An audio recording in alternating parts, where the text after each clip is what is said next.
I'm here with federal member of Fremantle, Melissa Parke. Would you be able to tell us what patent genes are and what is wrong with them? Well, it's a bedrock principle of patent law that there must be an invention. Discovering a human gene is not inventing it. There is no objection to corporations that have invested in research to develop a new diagnostic process or a vaccine or a medicine from being granted patents over those inventions. And that's the whole point of the patent system. It's a reward for invention.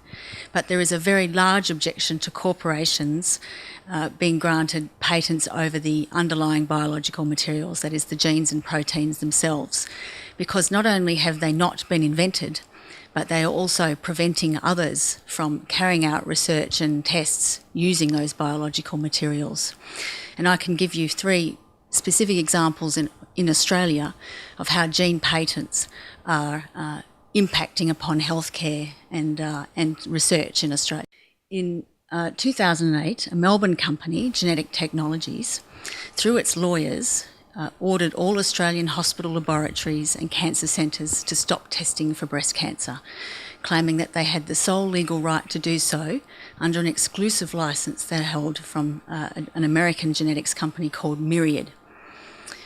A few months ago, Four Corners screened a program called Body Corporate, highlighting the case of doctors at Westmead Hospital in New South Wales who are sending children's DNA samples to Scotland for testing for epilepsy rather than paying the exorbitant fees demanded by Genetic Technologies, which controls the patent to the epilepsy gene in Australia.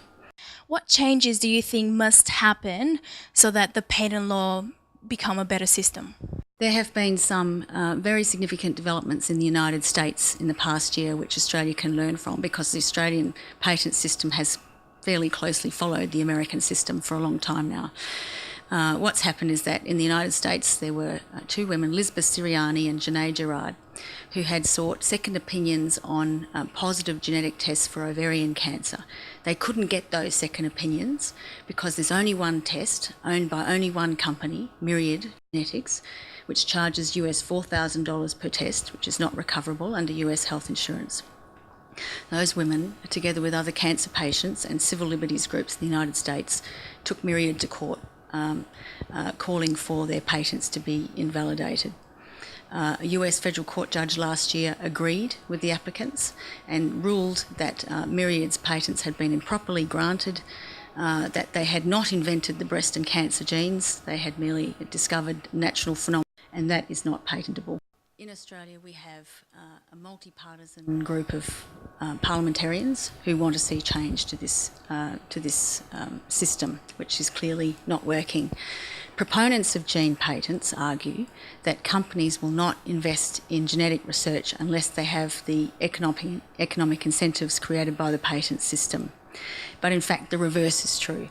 Rather than encouraging scientific research and innovation, gene patents are actually inhibiting it because they are preventing anybody from having access to the basic genetic material needed for research. So what we want to see is a change to the Patents Act to make it clear that human genes cannot be patented. It has definitely been an eye-opening chat. Thank you very much for your time and your interview. My pleasure, Mara.